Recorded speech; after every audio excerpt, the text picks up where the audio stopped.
We're watching films on the toilet, because that's what dads have to do.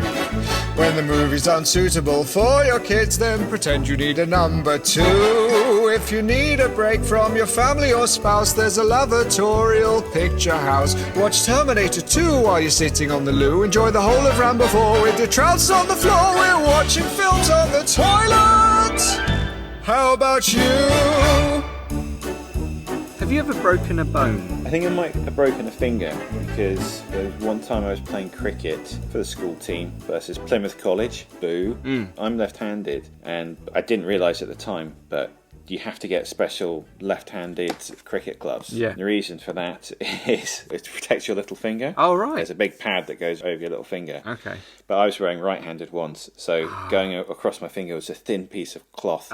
And they had this guy. I imagine he's a really fat now, but you know how, like, as a kid, he was like a cube. Right. Anyway, he did this really fast bowl, and it landed on my finger, and then it went black, and I couldn't move it. So I imagine I might have broken that finger, but I don't know for sure.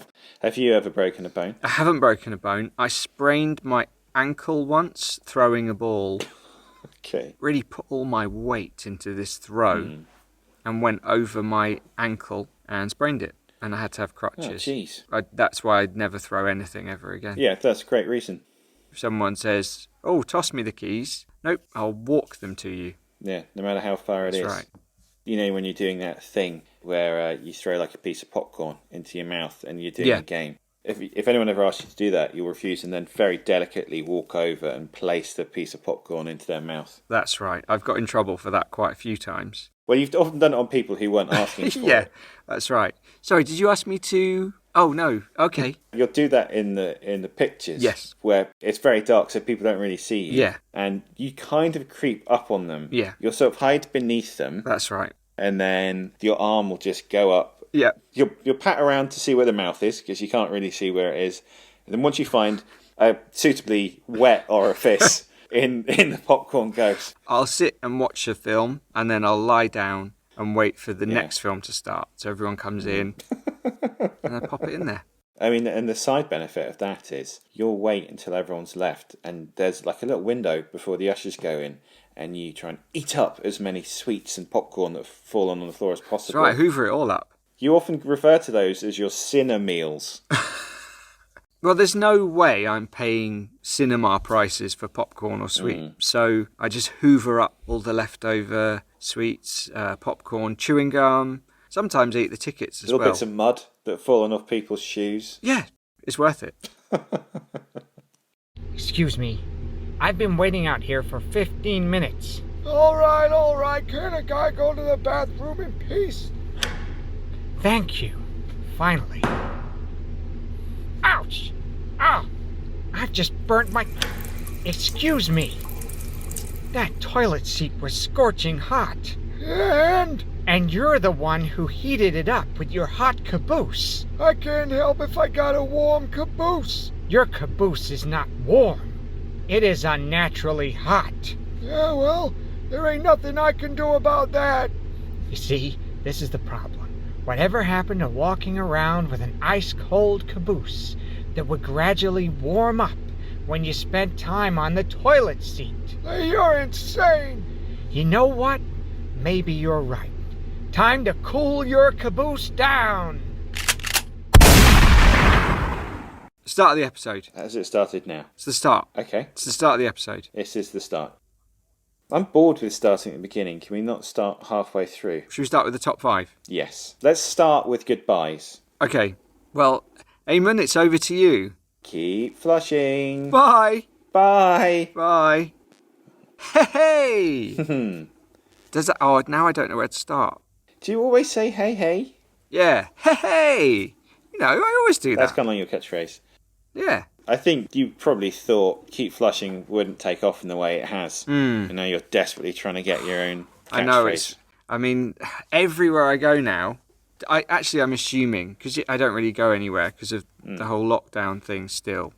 But I imagine if we weren't locked down, everyone would be saying it. Well, I feel very much like Catherine Tate. Oh, right. In that I'll go out and people will be like, "Oi, Eamon, keep flushing. And I have to be like, ha, ha, yeah, hello, mate. Yeah, good one. They do that to you, do they? Yeah, all the time. But they often get it wrong. Oh, so right. they'll be like,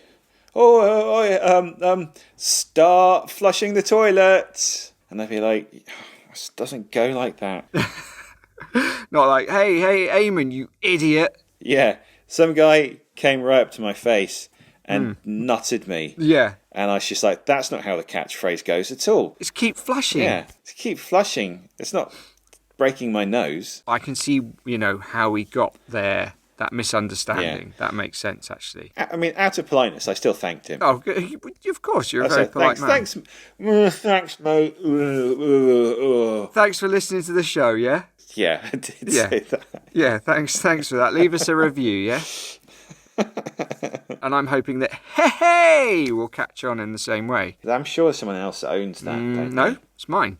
I do it all the time. If someone falls over, I make them feel better. Okay. Hey! Yeah. It perks them up. If someone calls me up with something terrible's happened to them, a death in the family, sudden terrible news. Hey! It makes them feel good. Yeah, it kind of works in most situations. You should try it. With keep flushing. Yeah. If someone's just had terrible news about a parent dying, they'll be like, oh, well, you know what they say? Keep flushing. Yeah, I think it will make them feel good. Can you believe, like Catherine Tate, who got insanely famous off the back of I'm Not Bothered and some lesser-known catchphrases, got really fed up of people coming up to her in the streets and going, I'm not bothered though, I'm not bothered. Yeah. It's just like, well, if you don't want to get annoyed like that, then do some more original comedy. Well, yeah. Don't make it all about one catchphrase. It's your fault. I'm just really tired of people shouting my catchphrase at me. You know the catchphrase that I say over and over again in every episode of my thing? Why did people keep saying it back? Oh no! Here's a new catchphrase for you. Oh, poor me! How about get people to say that to you? If we did get famous, it would be so short-lived because we would just mess it up almost immediately. You definitely would. I'd be invited onto like the one show. Yeah. I'd say something offensive about the royal family. Yes. Or I'd tell you what would happen is I would go onto that and my face would be like covered in like white powder. I'd just be like jittery, going out of my mind. Yeah. Immediate car crash. One. I would ill-advisedly try and play the trumpet solo from the theme tune. Or you'd run in like Nick Cage did on Wogan that time, tossing money at the audience, do a forward roll. Oh, God, that's amazing. That's so funny. His eyes are black. Well, I'm a man. I'm a man.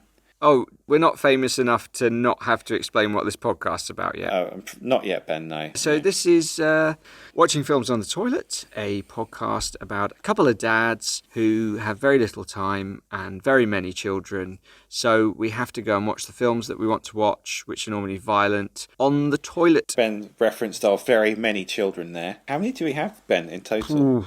Oh, how long's a piece of string? That's right. How many children do you have is one of those kind of questions, isn't it? You never really know the answer. You never truly know For some the answer. people, I think it is. I only have 2. I also have 2. So, I mean, we say very many, two each. That's 4. That's loads. Be a lot for one dad. I mean, together we are one dad, aren't we? Yeah, we're about half a dad each. If we take the best bits of our dadding and put them together, we probably make one good dad. And maybe like 3 or 4 terrible dads. It'd be a bit like the movie Twins. Between the two of us, we maybe have 1 leg's worth of good dad. Yeah. And the rest of it is just shockingly bad dads. Like 4 Danny DeVitos and 1 of Arnie's biceps. Yakety yak, don't talk back. Okay, this week we will be talking about the 1993 movie Falling Down, directed by Joel Schumacher and starring Michael Douglas and Bobby Duvall. So yeah, we're going to be talking about that a little later on, sharing our thoughts. But first of all, we have some correspondence. Oh, yeah?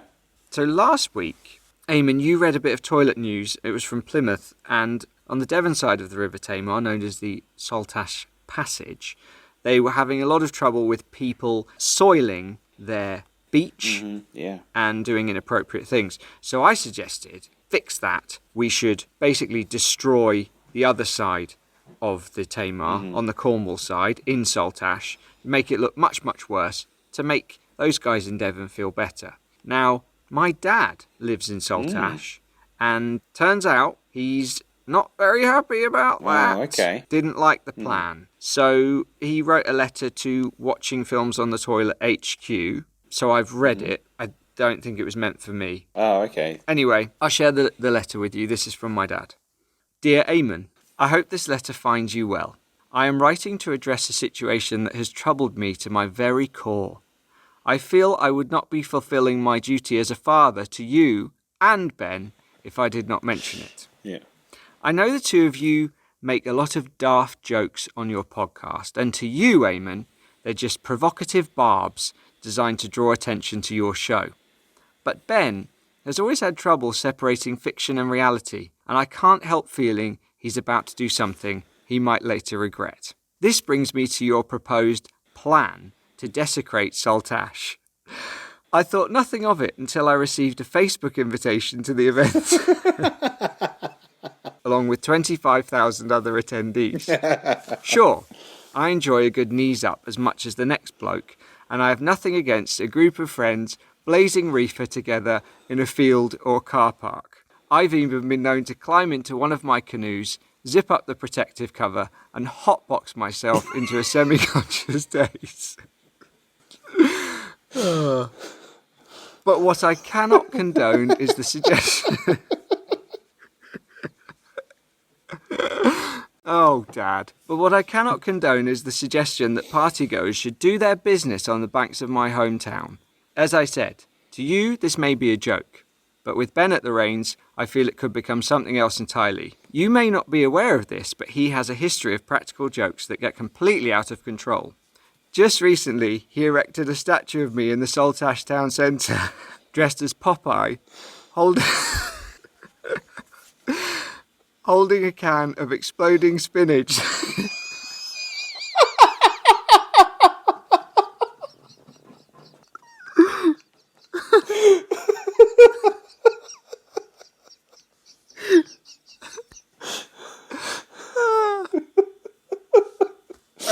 Just recently, he erected a statue of me in the Saltash town centre, dressed as Popeye, holding a can of exploding spinach in a suggestive area. As if...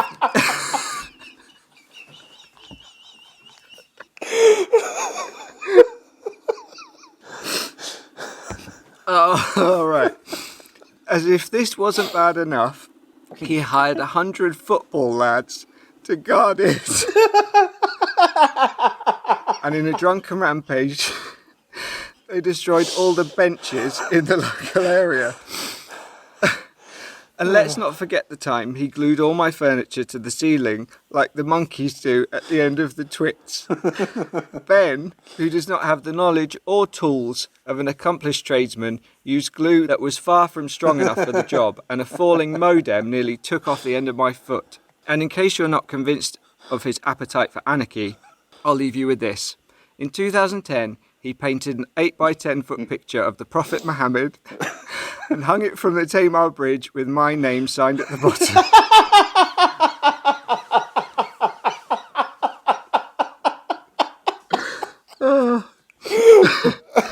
Please put a stop to this, Eamon. Hopefully Ben will listen to you. He stopped listening to my advice a long time ago, which may explain why he's so pale and thin. Yours, Dad. So yeah, I mean, my dad sounds really cross. He does. I hadn't realised you'd done all those things, Ben. Well, allegedly. Yeah, and should point out, the football lads thing is a real thing, isn't it? Yes, it is a real thing. I'm not saying I did that, No. but one could hire 100 football lads to guard a statue if they wish to. Yeah, you can. They're like kind of like a... Definitely not suggesting that you should. No, you definitely shouldn't. They're kind of like a Diet National Front who call themselves Yes. football lads. And I don't know where we saw it. They put a flyer or something on Facebook. It's just like 100 boys. And if you pay them, it's like £5 each and sandwiches. They'll come and loiter in a specified place for you. That's right. So you get them to guard a statue, get them to guard your nan. Or you get them to go to like the Chelsea Flower Show. Guard a tree. So what are we going to do? We can't cancel the event now. 25,000 people have said yes. Leave it with me. I know how to speak with your dad. You don't know how to speak his language. You know, I do.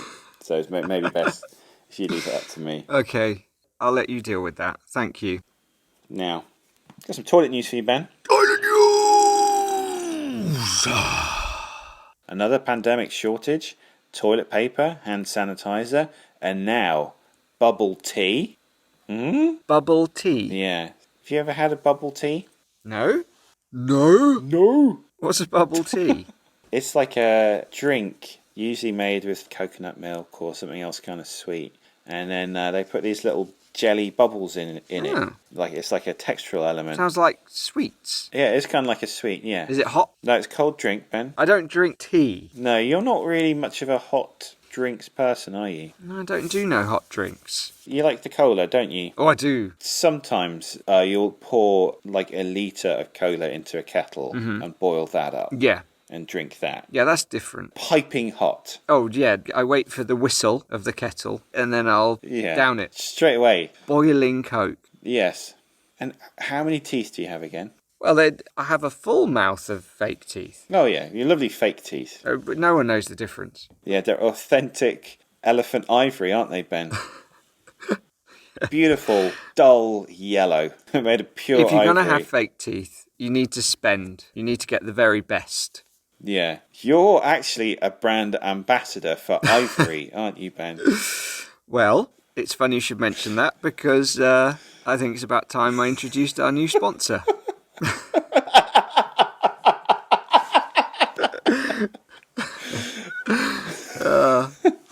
It didn't That's work right. out with the snake meat, and Fern at Branca bailed out pretty quick. So a Big Ivory company got in touch with us. The detractors will tell you they tried everyone else. Everyone else refused on ethical grounds. Yes. And yeah. so we were the very last podcast that they approached. And that might be true, but I have to tell you, Ivory, what a product. What a find. If you want a beautiful set of replacement teeth, Yeah, maybe some new keys on your piano, that's right. or A haunting kabuki mask. or Yeah. if you just want a huge, great tusk ripped off an elephant's Yeah. face and mounted on your mantelpiece, I've gotta tell you, it's gotta be the real deal. You wouldn't get a tusk from anywhere else, would you? If the elephant ivory is a little too much, why not get a walrus tusk? Yeah. I mean, it's just as real. We're actually running competition. Our 1,000th listener will get a very special rhinoceros horn shipped straight to their house. And Ben, do you know the best thing about this ivory? It's sustainable. That's right. It's the Sustainable Ivory Company. Yeah, that's right. Our newest sponsor.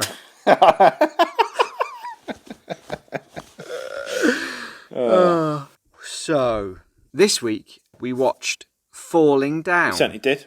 How many sittings did it take you to watch Falling Down in the toilet, Eamon? 4. That's not bad. That's not bad. What about you? 7. Okay, that's also not bad. What did you drink for me this week? I drank 2 tins of blackstrap molasses. Oh, Mmm.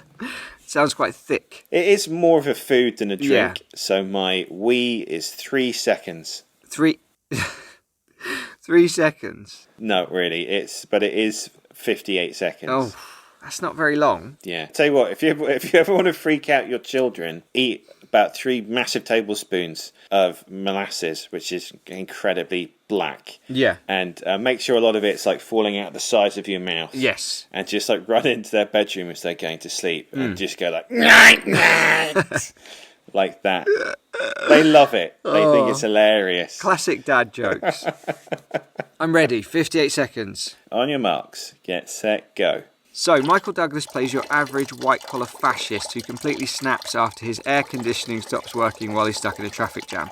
He heads to a convenience store and smashes it up because he feels he's been overcharged by the Korean owner. Then he beats up some gang members when they threaten him with a knife, and later steals their weapons when they try to kill him. And he fires a gun at a fast food restaurant because they've stopped serving breakfast. Because that's what heroes do.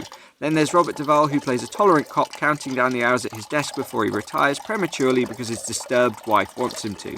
He begins to piece together the events of Michael Douglas's rampage as our man goes all in on the crazy, shooting a Nazi who owns a army surplus store, allowing an old dude to die on a golf course, and taking a family hostage in the grounds of some other rich guy's house. Oh, and he fires a rocket launcher at a construction site. Robert Duvall does some digging and finds out that Michael Douglas actually had a breakdown some time ago and figures out that he's heading to his ex-wife's place to see his daughter.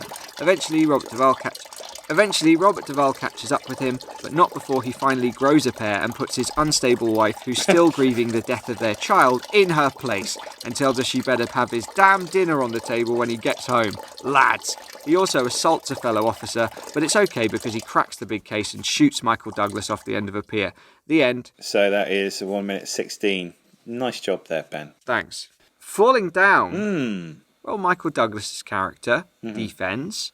I think he's meant to be relatable. Yes. And I guess for the first half of the film, at least, we're meant to see him as our as an anti-hero. Yeah. He's snapped and he's taking revenge on this broken society that's made him feel disenfranchised, like he doesn't belong there anymore. It's very relevant because a lot of these white men around now who feel like their privileges are being taken away, but I don't really want to spend any time with them. Yes. I was quite shocked because I remember saying when I picked this film that I was slightly worried I would relate to this guy too much.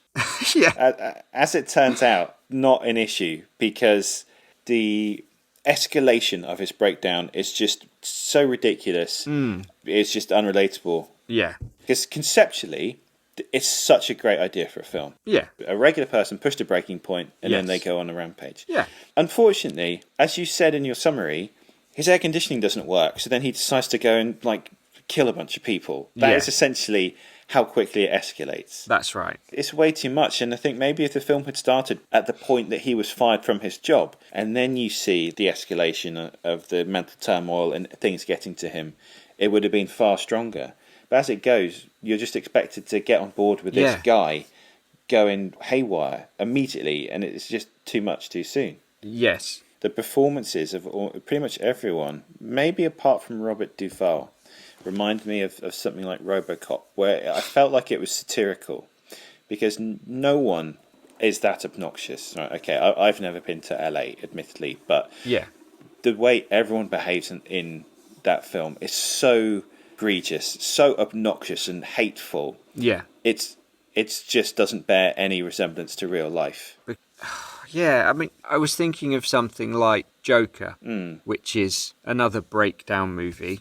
I'm not going to go into its portrayal of mental health, but in that you end up feeling sorry for Arthur because he is a victim. Yeah. And, when he kills the talk show host at the end, it's like this cathartic release. Yeah. And it's awful because that guy's completely innocent and he definitely didn't deserve to die, but you're with Arthur. Yeah.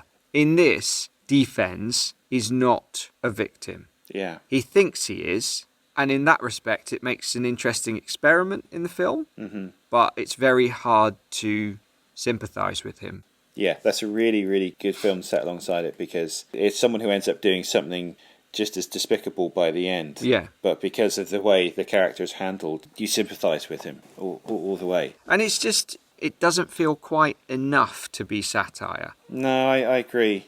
There's one sort of thing that throughout the film he calls his ex-wife on the payphones. And to begin with, he doesn't talk, he just kind of does these creepy calls. The breathing. Yeah. Yeah.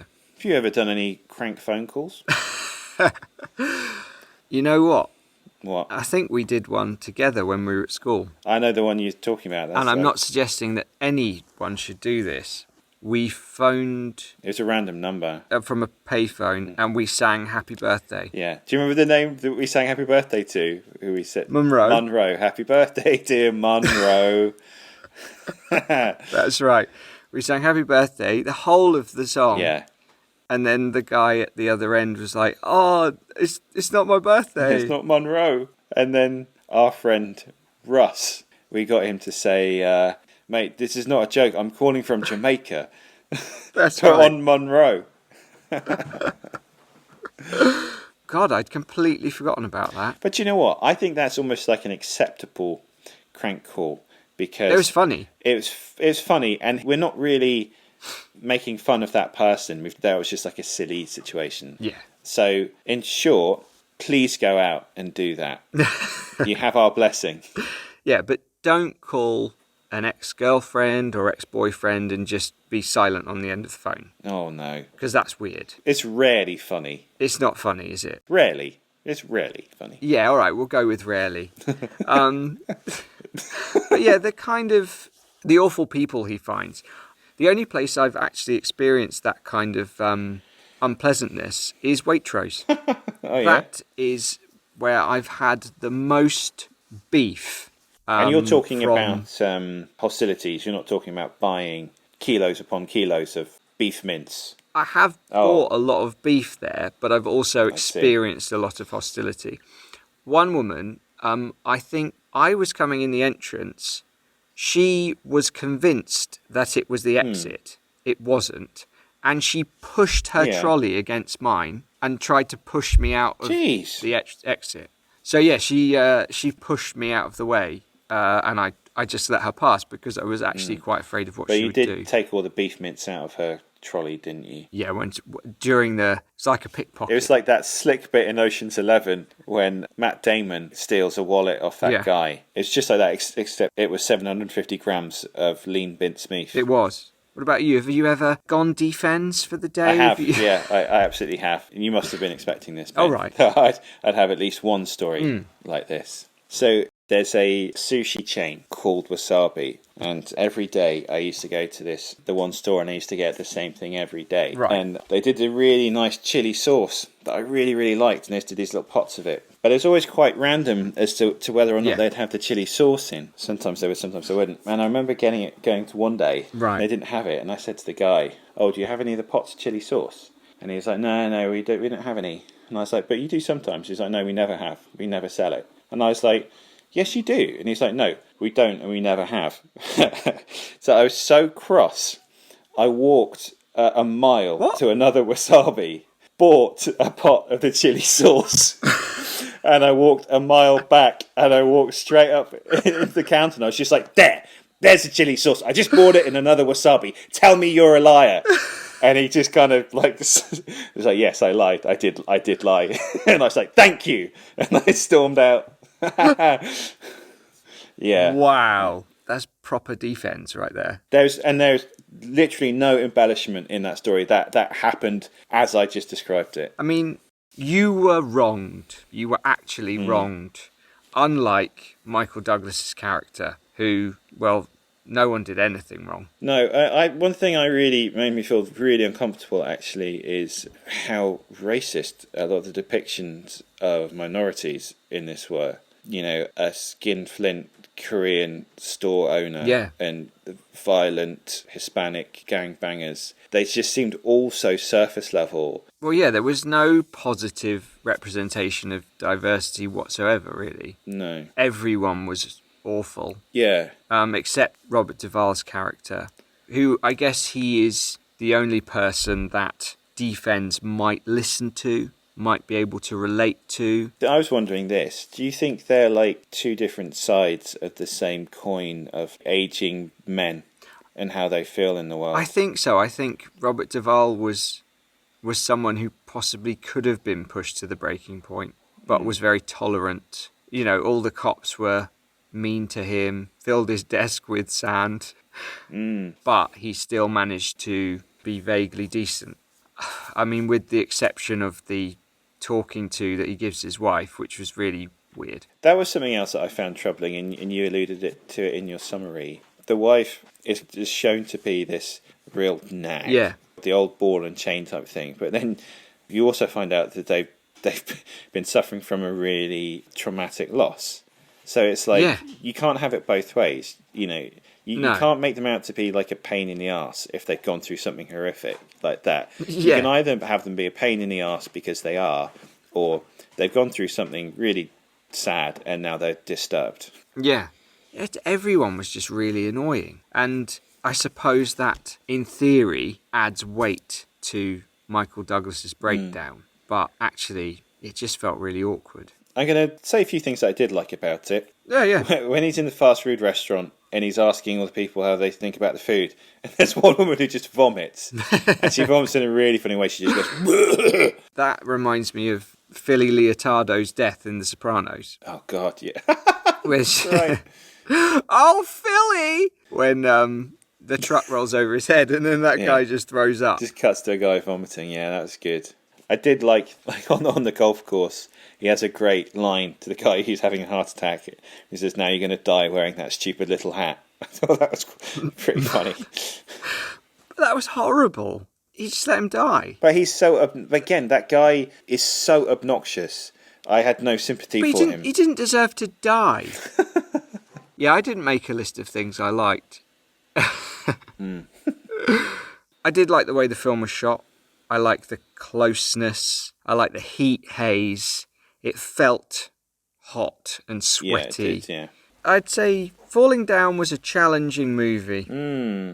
I feel sad. I wanted it to be really good. It wasn't. It's disappointing, isn't it? And it's odd to see how much popular culture it's inspired. I went to one of your Halloween parties dressed as Defense. Do you remember You that? did do that. The Foo Fighters made a music video all based around Falling Down. Day. There's lots of references. It was really popular. It was a really big film. It was. But here we are in 2021 and I'm afraid things have moved on a little bit since then. Yeah. Defense. Sorry, 1993. Stupid year. That's right. What are you going to do with this old film? Are you going to flush it or fish it out of the toilet bowl? I'll flush it down the toilet. You? Yeah, I'm going to flush this real quick. Okay. I was really quite shocked at how bad it was, because I remember thinking it was a great concept and really good performance from Michael Douglas, but left me feeling cold, and I kind of felt like it missed its point that it was trying to make. Okay. Double flush. Get down that toilet! Well, this was disappointing, but there are other Michael Douglas films that are not. He's a great actor. He is. So our top 5 this week is most favouriteest Michael Douglas films. The winner gets to pick next week's film. The loser has to do a forfeit. I believe I lost last week, didn't I? Did. So I get to guess first. I'm going to guess for you The Game. Yes. Yes! I feel like we saw that together, or have I made that up? We did, and I think we were quite impressed. I was really impressed. It's often seen as like one of Finch's worst films. Oh, I think it's really good. Yeah. Okay, for you, I'm going to say this is a double. Oh, that was a double as well. Sorry. The Game was a double. Oh, was it? Okay. Black Rain? No. Only because I haven't seen it for a really long time, so I don't really remember it that well. I remember old Andy Garcia's head getting chopped off. Okay. I'm going to have to go with another double. Fatal Attraction. No. Okay, fair. Go on then. Okay, this is a double. I'm going to say Traffic. No. Didn't pick Traffic. Who? Okay. Again, this would be a double. Behind the Candelabra. I've not seen it, so I man. can't put it down. But it looked It's good. an amazing performance. Is it? Yeah, really Old good. Liberace. Very good. Oh, okay, so... I need to get this. Is it Basic Instinct? No, It is shit. that's your guess. That's my guess, yeah. So I done a win. Yeah, you done a win. I done a win. Oh, so go on then, put me out of my misery. What else did you have? Okay, so my top 5 Michael Douglas films were Coma, which is a Michael Crichton thriller. I saw this when I was very young. It was like the first thriller that I'd ever seen, and I thought it was really good. Okay. Fatal Attraction, Wall Street, Uh, which again is a pretty iconic performance. Bunch of scumbags. The Game and Behind the Candelabra. What were yours? so I had The Game, Black Rain, Traffic, Wonder Boys, which is a really great film. He plays like a pot smoking author. Yeah, it's I just good. remember being really funny. Enjoyed that. And The War of the Roses. Okay. So yeah, those are my 5. Good 5. Okay, so your forfeit this week is to go up to some business people and demand that they give you their briefcase or bag. Like the homeless guy. Yeah, Yeah, okay, no problemo. okay. So, yeah, you can head into the city. Yeah, Yeah, see how it goes. we'll show you how it goes in the next podcast. think that'll go really well for you. Great. Okay, cool. So next week's film, we will be watching 1995's Seven, otherwise known as Seven, which I think is possibly not the superior title. No. Not only that, Eamon, we are going to be joined by a very special guest. Who's that? It is Ash Tubb, lead singer of Sugar Horse. Oh, Woo! yeah. Sugar Horse are how do we describe them? Heavy / shoegazy / melodic / awesome band from Bristol. Mm-hmm. And yeah, we're going to chat to Ash about Seven, which is going to be wonderful. So I'm very excited. Okay, well, I look forward to that. You should. Well, okay. So, thank you for listening, as usual. Mm-hmm. You can find us on the Instagram or the Facebook. You can listen to this again if you want, if you enjoyed it, or you can not. Follow it, review it, put it in a bun, eat it. Kiss it. Yeah, take it out to dinner. Ask its dad if you can marry it. Yeah, obviously. Only if you're old-fashioned, though. Do the decent thing with it. So yeah, thanks again. Well, a rousing send-off, Ben. Yeah. Thanks again. Yeah. Thanks again. I think Churchill said that in one of his Dunkirk speeches, didn't he? He did, yeah. Right on the beaches. Thanks again. The end. And what a speech it was. Yeah. What a So rousing. what a can't. I'm done. Ben's done. Don't worry. I'll take it from here. It's just a lot like the end of The Lord of the Rings when Frodo is just f***ing gone. He is gone. Sam has to carry him all the way to the top. That's what's happened here. Oh, Don't you worry, since Ben. I've got it from here. Don't worry. Mr. Frodo. I love you, Mr. Frodo. Oh, you're carrying you into that big volcano. Even though the lava's coming out the top, it doesn't really make sense that there's a hole in the side that we can just run into. Don't think about it. Let's go. It's a sheer flow. It comes out the top and it doesn't go down the sides. Yeah, that's right, like a spout. Yeah, that's right. Yeah. That's always bugged me. Anyway, it was a great metaphor because Ben's seriously flagging and I've still got piles of energy. I've eaten loads of Ladmus bread, whatever the hell it's called. Oh, Mr. Frodo, have this bread. Oh, we've only got this Ladmus bread. Oh, okay, Sam. Don't worry about me. Oh, I'm all posh and... Relax the bread, don't roll. Oh, hey, Foghouse. Oh, He's changed his sound. Foghouse has rebranded his sound. Oh, what was his sound? Oh, that's right, Foghouse. Yeah, sorry, a bit of context there. So, the whole Foghouse thing, if you didn't hear the episode, Ben was convinced that the guy who makes all the sounds in the Police Academy films, instead of being called Larvell Jones, it's called Foghouse.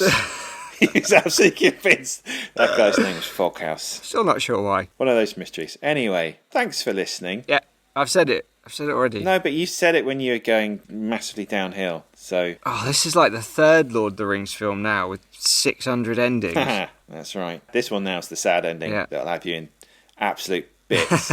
This ending right here is going to wreck the rest of your day.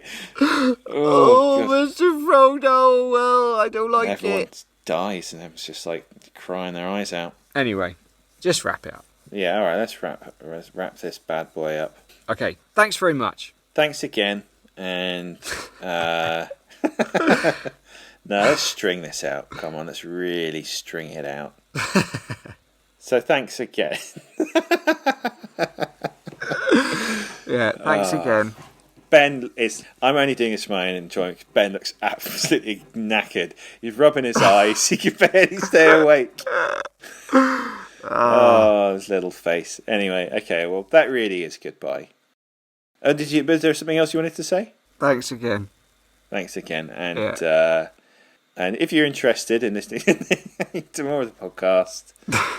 no. Ben's sleeping now. Okay.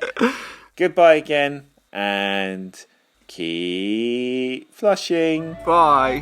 Bye. Thanks again.